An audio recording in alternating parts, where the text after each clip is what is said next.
Hello viewers, आज हम इस वीडियो में फ्यूचर परफेक्ट कंटिन्यूस टेंस को पढ़ेंगे।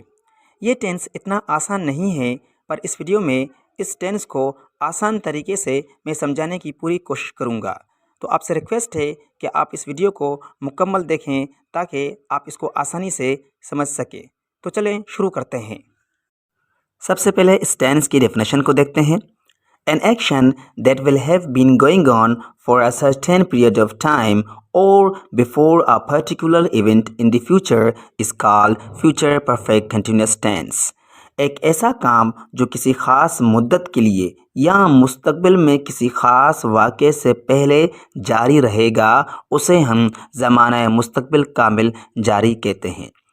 अच्छा, ये जो टेंस की डेफिनेशन है, इसको मैं आपको एक चार्ट के ज़रिए समझाने की कोशिश करता हूँ जो आप आसानी से समझ सकेंगे। देखिए, ये हमारा चार्ट है, ये हमारा पास्ट है, ये प्रेजेंट है और ये हमारा फ्यूचर है। देखिए, हम प्रेजेंट में मौजूद हैं। हमने प्रेजेंट में ये ऐसे समझे कि ये हमारा मंथ जुलाई 2023 जुलाई है हमारा, और हम टीचर हैं। हम कह रहे हैं कि जब 2024 जुलाई आएगा तो मुझे टीचिंग करने में क्या होगा, 1 साल पूरा हो जाएगा। तो 2023 जुलाई से लेकर 2024 जुलाई तक क्या होगा, 1 साल कंप्लीट हो जाएगा। तो हम प्रेजेंट में 2023 में हैं और हम कह रहे हैं कि जब 2024 आएगा तो उस वक्त मुझे क्या हो जाए, 1 साल पूरा हो जाएगा टीचिंग करने में। हम इसकी एक एग्जाम्पल लिखते हैं। देखें, by next July I will have been teaching here for 1 year. हम क्या कह रहे हैं कि अगले जुलाई तक मैं यहाँ पर 2 साल से पढ़ा रहा हूँगा। अब यहाँ पर हमने एक जो टाइम दिया है, ये हमारा एक स्पेसिफिक टाइम है, बाय नेक्स्ट जुलाई, जिसमें हम कह रहे हैं कि जब ये नेक्स्ट जुलाई आ जाएगा तो हमें क्या होगा, 1 साल पूरा हो जाएगा। अच्छा, मिसाल के तौर पर हम यहाँ पर ये कहें कि हमें यहाँ टीचिंग करते हुए 5 साल हो गए हैं। 1 साल की हम बात नहीं कर रहे हैं, 5 साल की बात कर रहे हैं। तो ये क्लियर बात है। देखें, प्रेजेंट 2023 जुलाई और आने वाला 2024 जुलाई, 1 साल तो हो गया। 5 साल के लिए क्या करें? ज़ाहिर है 5 साल के लिए हमें 4 साल और पीछे जाना पड़ेगा, तब हमारा क्या होगा कि हमें 5 साल हो जाएंगे। मिसाल, अब प्रेजेंट में क्या है, 2023 है, तो हम इसमें से 4 माइनस करेंगे तो हमारा 2019 हो जाएगा। ठीक है, तो हम क्या करेंगे कि जब हमने 2019 से टीचिंग शुरू की और हम टीचिंग करते जा रहे हैं और हमने कहा कि जब 2024 जुलाई आ जाएगा तो हमें क्या होगा, 5 साल पूरे हो जाएंगे। तो याद रखें कि फ्यूचर परफेक्ट कंटिन्यूस टेंस को हम माजी से जो काम हमने शुरू किया है और आने वाला जो स्पेसिफिक टाइम होगा वहाँ तक कहने के लिए जो भी हमने टाइम स्पेंड किया है तो वो हम कंप्लीट कहेंगे कि हमें यहाँ पर 5 साल हो गए हैं। तो ये अंडरस्टूड बात हो जाएगी कि जब मैं प्रेजेंट में मौजूद हूँ 2023 में और मैं आपको कह रहा हूँ कि 2024 जो जुलाई आएगा उसमें मुझे 5 साल होंगे, तो ये एक अंडरस्टूड बात है कि आप समझ जाएंगे कि मतलब मैंने काम 2019 से शुरू किया है। ठीक है, तो एक एग्जाम्पल इस तरह से को हम बनाएंगे, by next July I will have been teaching here for 5 years. अब जो फॉर 5 ईयर्स मैंने कहा है, मुझे 5 साल होंगे, तो अब और आप समझ जाएंगे कि नेक्स्ट जुलाई तक जब मुझे 5 साल हो जाएंगे तो आप समझ जाएंगे कि मैंने जो काम 2019 से स्टार्ट किया हुआ है। इस जुमले को हम इस तरह भी लिख सकते हैं, I will have been teaching here for 5 years by next July. तो आपने जो by next July specific time है वो आप लास्ट में भी लिख सकते हैं।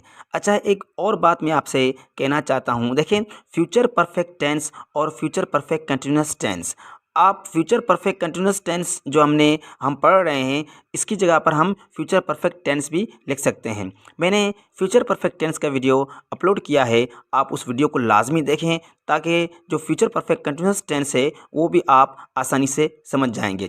देखिए, ये जो हमारा जुमला है, मैंने लिखा है I will have been teaching here for 5 years by next July. मैं इसको फ्यूचर परफेक्ट टेंस में भी लिख सकता हूँ, I will have taught here for 5 years by next July. अब देखें इन दोनों में डिफरेंस क्या है। इन दोनों में इतना ख़ास डिफरेंस नहीं है। बस याद रखें कि जो हमारा फ्यूचर परफेक्ट कंटिन्यूअस टेंस है इसमें हमने एक ड्यूरेशन का जिक्र किया है। इसमें हम ये बता रहे हैं कि ये काम हम इस वक्त से इस वक्त कंटिन्यू होगा, जारी होगा। पर फ्यूचर परफेक्ट टेंस में क्या है, मीनिंग तो वही है, लेकिन यहाँ पर हम ये शो करवा रहे हैं, कंटिन्यू की बात नहीं कर रहे, हम एक फैक्ट कह रहे हैं कि हमने एक बात कर ली कि नेक्स्ट जुलाई तक मुझे 5 साल हो जाएंगे टीचिंग में, तो हमने यहाँ पर ड्यूरेशन शो नहीं की, ड्यूरेशन के बारे में नहीं बताया। तो आप दोनों टेंस लिख सकते हैं, आपकी मर्ज़ी है, फ्यूचर परफेक्ट कंटिन्यूअस टेंस लिखें या फ्यूचर परफेक्ट लिखें। पर जो लिसनर है आपका, आप उसको अपना कंटिन्यूटी शो कराते हैं कि मैं इतने साल से मेरा काम यहाँ तक जारी रहा है और मैं करता रहा हूँ, तो फिर आप फ्यूचर परफेक्ट टेंस का यूज़ करें। अगर आप एक फैक्ट बता रहे हैं कि भाई मुझे इतने साल हो चुके हैं और यहाँ नेक्स्ट जुलाई आ जाएगा तो मुझे इतने साल हो जाएंगे, तो फिर आप फ्यूचर परफेक्ट टेंस का यूज़ करें। अब इस टेंस के फॉर्मेशन को देखते हैं। देखिए सबसे पहले सब्जेक्ट के बाद आप विल हैव बीन और प्लस वर्ब की फोर्थ फॉर्म मतलब प्रेजेंट पार्टिसिपल मतलब वर्ब की फोर्थ फॉर्म। उसके बाद ऑब्जेक्ट के बाद आप एक्सप्रेशन का इस्तेमाल करें या प्रेजेंट टेंस का इस्तेमाल करें। मैंने एक्सप्रेशन और प्रेजेंट टेंस जो फ्यूचर के साथ हम इस्तेमाल करते हैं, मैंने फ्यूचर परफेक्ट टेंस में क्लियर ये मैंने एक्सप्लेन किया हुआ है। तो मैं फिर से अगेन आपसे रिक्वेस्ट करता हूं कि आप मेरे वीडियो फ्यूचर परफेक्ट टेंस को ज़रूर देखें। जो एक्सप्रेशंस की हम बात करते हैं वो सारे एक्सप्रेशन ये हैं, by this Saturday, by next month, this week, next summer, by 2025, ये जितने भी हैं ये सब हमारे एक्सप्रेशंस हैं। ठीक है, एक एग्जांपल देखते हैं। Next month we will have been living in Shahdadkot for 10 years। अगले महीने तक हम शहदादकोट में 10 साल से रह रहे होंगे।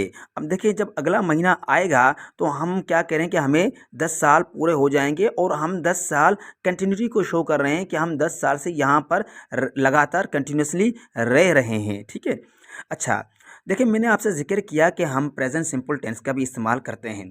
देखिए प्रेजेंट सिंपल ये तो एक्सप्रेशन है, यहाँ पे हमने इस्तेमाल किया। प्रेजेंट सिंपल टेंस का आप इस्तेमाल तब करना जब आप बताएं बिफोर एनदर एक्शन, मतलब उस काम से पहले, उस एक्शन से पहले। एक एग्जाम्पल देखते हैं। By the time the guest arrives I will have been cooking for 1 hour। अब देखिए यहाँ पर हम क्या कह रहे हैं, मेहमानों के आने से पहले मैं 1 घंटे से खाना बना रहा हूँगा।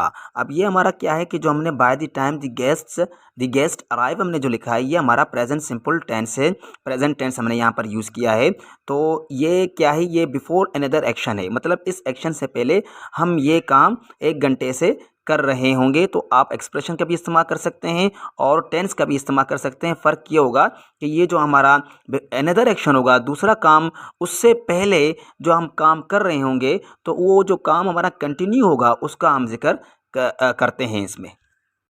देखें एक बात याद रखें कि आप जब भी फ्यूचर परफेक्ट टेंस या फ्यूचर परफेक्ट कंटिन्यूअस टेंस का इस्तेमाल करते हैं तो आप उनमें एक्सप्रेशंस या प्रेजेंट टेंस का लाजमी इस्तेमाल करें। इनके बगैर आपका जो टेंस है ये कंप्लीट मीनिंग नहीं शो करेगा, जिसकी वजह से एक एम्बिग्विटी पैदा होगी कि को किस टाइम तक कोई काम किस हिसाब से कंटिन्यू होगा और कितने मतलब उसको टाइम हो गए। मैं आपको एक एग्जाम्पल से समझाने की कोशिश करता हूँ। देखें, he will have been flying a kite for 2 hours। अब देखें हम यहाँ कह रहे हैं कि वो 2 घंटों से पतंग उड़ा रहा होगा। अब जो हमने 2 घंटे इस्तेमाल तो किए हैं हमने, लेकिन ये 2 घंटे हमें पता नहीं है कि किस टाइम से शुरू होगा और ये 2 घंटे कब ख़त्म होंगे। एक अंडरस्टैंडिंग मीनिंग तो हो गई। यहाँ पे ऐसी बात नहीं है कि ये जुमला गलत है, लेकिन हमें एक मीनिंग जो स्पेसिफिक टाइम है वो हमें पता नहीं है। अगर हम इस जुमले को ऐसे लिखें, he will have been flying a kite for 2 hours by 3 PM। अब जो हमने यहाँ पर बाय 3 PM इस्तेमाल किया है, हमने ये कह रहे हैं कि 3 बजे तक वो 2 घंटों से पतंग उड़ा रहा होगा। अब आप ये समझ जाएंगे कि उसने पतंग उड़ाना कब शुरू किया, तो आप बैठ जाएंगे, आप यही समझ जाएंगे कि उसने 1 बजे पतंग उड़ाना शुरू किया और कंटिन्यू रहा वो काम कहाँ तक, 3 बजे तक। तो ये सारा ड्यूरेशन आपको क्लियर हो गया किस वजह से, इस एक्सप्रेशन की वजह से बाय 3 PM। अगर ये एक्सप्रेशन आप नहीं लिखते तो आपका जो सेंटेंस की मीनिंग है वो एक एम्बिग्यूटी होती, उसमें आपको एक मबहम मीनिंग होती जिसमें आपको समझ नहीं पाते तो ये काम कब शुरू होगा और कब 2 घंटे हो गए। तो इसलिए फ्यूचर परफेक्ट टेंस हो या फ्यूचर परफेक्ट कंटिन्यूस टेंस हो, आप इसमें एक्सप्रेशन का इस्तेमाल लाजमी करें। अच्छा, अब इस टेंस के जो हम पढ़ेंगे पॉजिटिव, नेगेटिव, इंटेरोगेटिव और WH क्वेश्चन। देखिए इसी जुमले को अगर हम नेगेटिव बनाएं तो हम कहेंगे he will not have been flying a kite for 2 hours by 3 PM।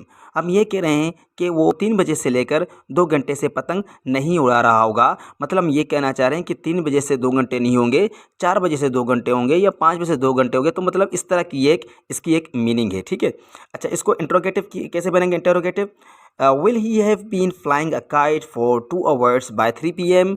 अच्छा, इसको हम WH क्वेश्चन कैसे बनाएंगे, when will he have been flying a kite for 2 hours। अब देखेंगे हमारा जो लास्ट क्वेश्चन है, हम पूछ रहे हैं कि कब से, मतलब किस टाइम से उसे 2 घंटे होंगे कि वो पतंग उड़ा रहा होगा, वो टाइम बताएं कि किस टाइम इसको 2 घंटे होंगे। अच्छा दोस्तों, ये हमारे वीडियो की एंड थी।